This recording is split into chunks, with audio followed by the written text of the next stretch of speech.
Bonsoir. Si on se livrait un petit instant à un exercice d'association de pensée. Par exemple, si je vous dis le mot nucléaire, je suis prêt à parier qu'il vous vient à l'esprit immédiatement les mots armes, guerre, accident, centrale et peut-être aussi énergie. Et nous, au Québec, lorsqu'on dit énergie, on pense tout de suite électricité. Nos immenses ressources hydroélectriques font du Québec un champion en matière d'énergie. Mais saviez-vous qu'on produit aussi chez nous de l'énergie à partir du nucléaire? Il y a au Québec une centrale nucléaire, comme il y en a une à Chalk River, à Pickering, à 3 Miles Island et aussi à Tchernobyl. Le nom de ces endroits, vous le savez bien, nous rappelle de graves accidents nucléaires. Souvenez-vous de la panique presque mondiale à la suite de l'explosion de Tchernobyl en URSS et du déplacement de ce fameux nuage radioactif qui a suivi cette catastrophe. Un accident. Un accident, on a souvent l'impression que ça n'arrive qu'aux autres. D'ailleurs, lorsqu'on passe tout près de Trois-Rivières, on est très peu préoccupé par la présence d'une centrale nucléaire comme Gentilly. Et on peut se demander si notre tranquillité n'est pas un peu comme la tranquillité de celui qui dort sur un volcan. Michel Filteau s'est rendue à Gentilly 2 et elle nous décrira ce qu'elle y a trouvé après cette pause.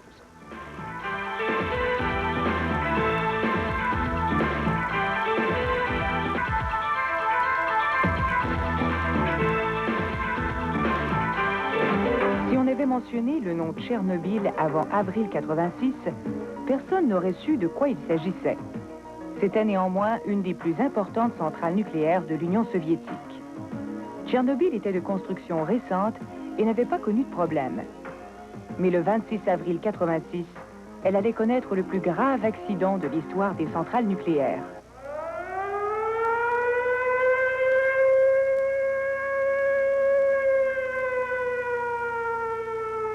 Les conséquences ont été désastreuses. Un réacteur détruit, 31 personnes sont mortes et la région environnante a été gravement contaminée. Cet accident allait relancer tout le débat sur la sécurité des centrales nucléaires. Plusieurs se sont demandé si un tel accident pourrait survenir à Gentilly 2, la seule centrale nucléaire en exploitation au Québec. Vous savez qu'on a une centrale nucléaire dans la région? Oui. Oui. Ça vous rend craintive, ça, des installations comme ça? Faut pas y penser. Non? Non. Mais elle est là quand même. Elle est là quand même. Faut toujours penser qu'il y a un danger. Oh, je suis pas tellement d'accord avec les centrales nucléaires. Non? Pourquoi? Ça fait me peur. D'après ce que j'ai lu de Tchernobyl, c'est qu'il y a eu des erreurs de technique qui sont dues aux hommes. Et ici, je ne crois pas que ça peut toujours se produire, mais je ne crois pas ça. Non, je n'y crois pas, non. Et je sais que c'est arrivé en Russie. Oui, c'est ça. Et puis, peut-être, ça pourrait peut-être arriver ici, je sais pas. Vous n'êtes pas craintif plus que ça? Bon, je pense pas. Moi, t'as pas y penser non plus. Avant ça, on attendait moins parler, on ne savait pas les conséquences de ça. Mais là, depuis qu'on sait qu'est-ce que c'est que ça peut apporter, bien, des fois, c'est sûr que ça inquiète les gens. Vous pensez que ça peut se produire, un accident comme ça? Ah, ça peut se produire en tout temps, puis partout. Partout au monde. Ouais, c'est ça l'affaire. C'est ça, c'est un gros point d'interrogation. Il y a 4 ans, une étude réalisée par l'OCDE révélait que le réacteur canadien Candu était un des plus sécuritaires au monde. L'accident de Tchernobyl ne pourrait donc pas survenir ici. Et cela est dû principalement à la conception de la centrale, autant qu'aux divers systèmes d'urgence qui ont été mis en place. Mais avant d'aller plus loin, voyons un peu comment fonctionne un réacteur nucléaire. Dans une centrale nucléaire, l'électricité est produite à partir de la chaleur provenant de la fission d'atomes d'uranium. La fission nucléaire se produit lorsqu'un noyau d'uranium-235 absorbe un neutron. L'absorption du neutron rend l'atome instable et provoque l'éclatement de son noyau. En s'écartant, les fragments dégagent de la chaleur ainsi que l'émission d'un neutron rapide. Ces neutrons doivent être ralentis pour entraîner à leur tour la fission d'autres noyaux d'uranium-235 et maintenir une réaction en chaîne. Pour ralentir les neutrons, on utilise un modérateur. Dans le cas du Candu, il s'agit d'eau lourde. L'eau lourde est également utilisée dans un circuit distinct comme caloporteur, c'est-à-dire qu'elle transmet la chaleur produite dans le réacteur au générateur de vapeur. La vapeur actionne la turbine qui entraîne l'alternateur, lequel produit finalement l'électricité.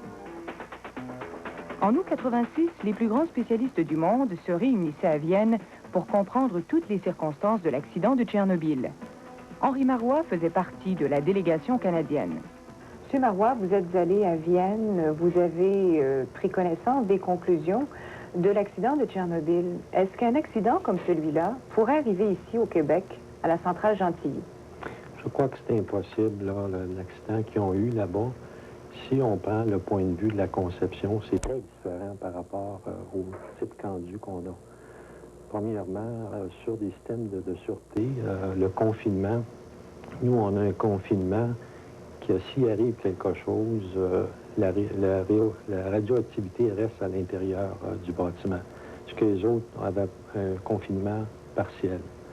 Les systèmes de sûreté sont différents. Nous, on a deux systèmes d'arrêt complètement indépendants avec d'autres systèmes de sûreté. Les autres, c'est un système de sûreté qui est intégré avec la régulation.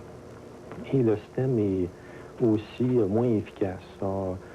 S'il arrive quelque chose, c'est beaucoup plus lent à réagir, puis on a au moins un facteur 5 de différent au point de vue efficacité de notre système d'arrêt. Une centrale nucléaire n'est jamais à l'abri des accidents. Ainsi, pour parer à toute éventualité, les centrales Candu ont été dotées de systèmes très sophistiqués. 2 ordinateurs contrôlent la centrale. Si un des ordinateurs ne fonctionne pas, l'autre prend la relève. Si les 2 ordinateurs sont défectueux, la centrale s'arrête. Une défaillance dans un des systèmes ou le dépassement des paramètres établis entraîne également l'arrêt automatique de la centrale.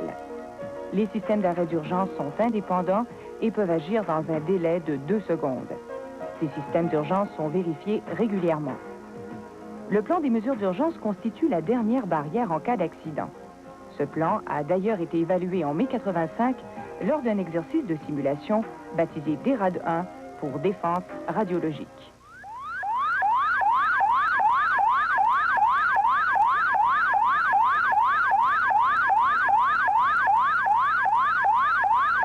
Pour faire un exercice qui est valable, on est convaincu qu'il faut avoir du réalisme dans nos scénarios et c'est pour cette raison-là que le scénario qu'on avait donné est un des accidents les plus graves qui peut se passer dans une centrale nucléaire, c'est-à-dire une perte de refroidissement du cœur du réacteur avec un échappement de gaz radioactif un peu de temps après cet accident-là, à l'extérieur de la centrale.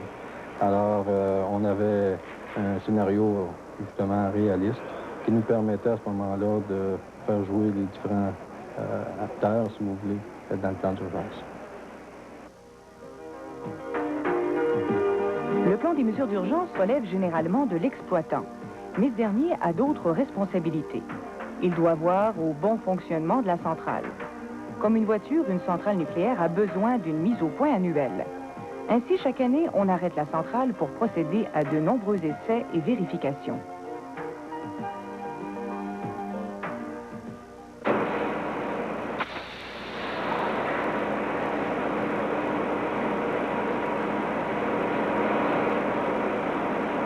Dans cet arrêt-ci, on a fait principalement l'essai de pressurisation du BR, qui consistait à pressuriser le BR à une pression à 18 livres. Qu'est-ce que c'est, ça, le BR? Le bâtiment réacteur. C'est une enceinte étanche qu'on pressurise avec de l'air et on mesure les fuites. Notre taux de fuite était actuellement acceptable. Aussi, on a fait la vérification des canaux, ce qu'on appelle dans notre jargon cigare, soit 6 canaux du réacteur qu'on a vérifié. Ils sont corrects, adéquats. Est-ce qu'on peut dire qu'une centrale, c'est comme une vieille voiture qu'il faut réparer à chaque année? Non, c'est faux. C'est une voiture neuve qu'on maintient toujours neuve.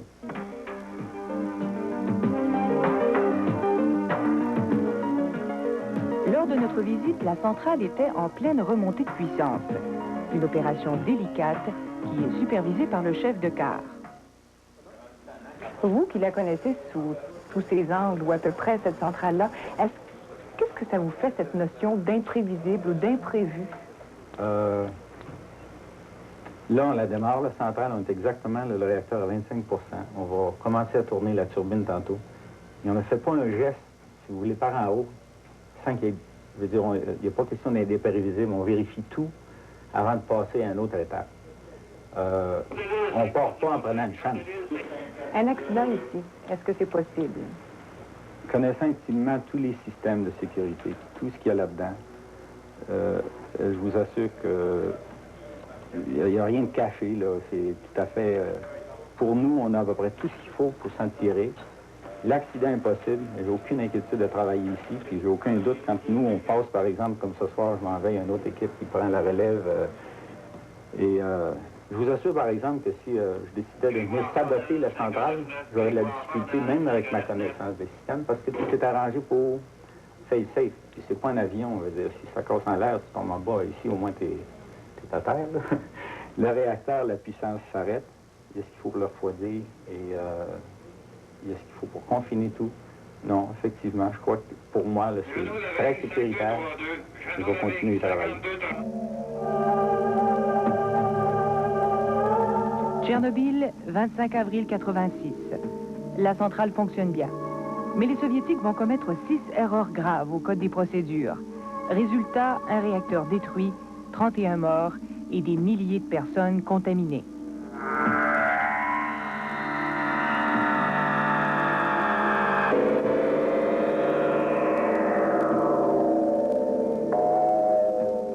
Est-ce qu'il y a tout de même des leçons de tirer de Tchernobyl? Oui, il y a eu d'abord plusieurs leçons des Russes parce qu'il y avait beaucoup de demandes. Mais nous, quand je suis revenu, un des points qui a été, disons, un manque, là, c'est la discipline des gens là-bas, puis de respecter les règles d'exploitation ou des consignes. Quand je suis arrivé, on a fait des sessions à tout de personnel, d'appuyer sur les points qu'on connaît, mais de répéter ça pour que les gens soient très sensibilisés à l'erreur humaine.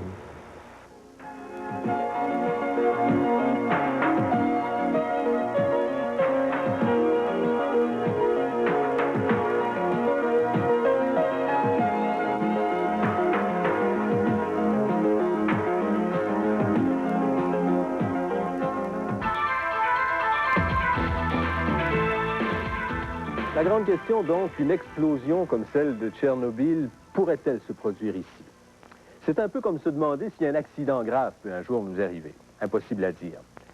Mais ce qu'on sait, c'est qu'un accident nucléaire, même de faible envergure, expose la population à d'importants risques écologiques, médicaux et aussi financiers. Ce qu'on sait aussi, c'est que l'électricité produite par ce réacteur est la plus dispendieuse au Québec. Pour en savoir un peu plus long sur les dangers que représente une centrale nucléaire, comme celle de Gentilly 2 par exemple, nous avons rencontré M. Gordon Edwards. Il est du regroupement pour la surveillance du nucléaire. Ils nous disent qu'une tragédie comme celle de Tchernobyl, c'est impossible à Gentilly 2. Qu'est-ce que vous en pensez? C'est incorrect. C'est pas correct. Une tragédie comme celui de Tchernobyl est toujours possible parce que chaque réacteur nucléaire contient des centaines de substances radioactives très dangereuses et en cas d'accident, c'est toujours possible à libérer ces substances dans l'environnement, comme par un feu, par une explosion, par un manque de refroidissement. Et par exemple, une étude récente qui est faite pour les autorités ontariennes a estimé que le coût en termes de dommages à la propriété est environ 12 milliards vers 17 milliards en cas d'un accident à un CANDU ici au Canada, comme celui-ci de Pickering à Ontario, près de Toronto.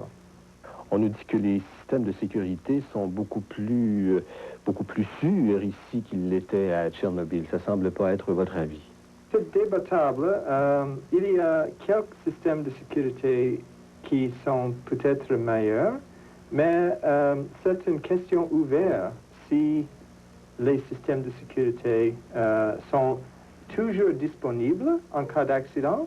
Il y a beaucoup de cas documentés où les systèmes de sécurité simplement ne sont pas disponibles ici au Canada. Par exemple, un réacteur en Ontario a fonctionné pour environ 6 mois sans aucun système d'urgence de refroidissement.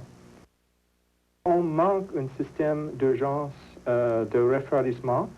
c'est possible pour le cœur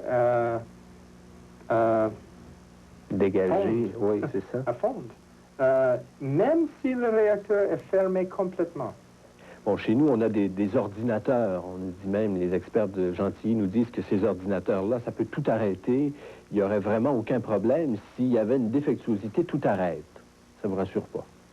Même si un réacteur est arrêté, ce n'est pas la fin de l'urgence. Par exemple, à 3 Mile Island, l'accident à 3 Mile Island est terminé instantanément par les ordinateurs.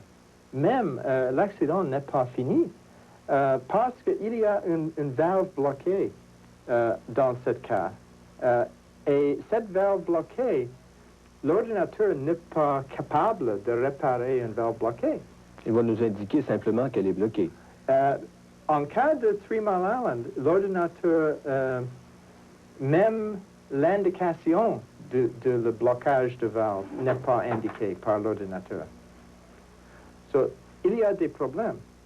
C'est un système très compliqué et il y a beaucoup de choses qui est capable de malfonctionner. On nous dit chez nous qu'on a comme un genre de grand réservoir d'eau sur le bâtiment de Gentilly 2 qui absorberait tout ce qu'il y a de matière radioactive. Okay. Est-ce que pour vous, c'est une assurance quand même importante, suffisante et à long terme? Non, non. La fonction de ce réservoir de l'eau est pour condenser la vapeur, pour prévenir une explosion de vapeur. Par exemple, si on ne condense oui, si on condense la vapeur, oui. La pression fait exploser l'édifice certainement. OK? So, c'est un système de sécurité.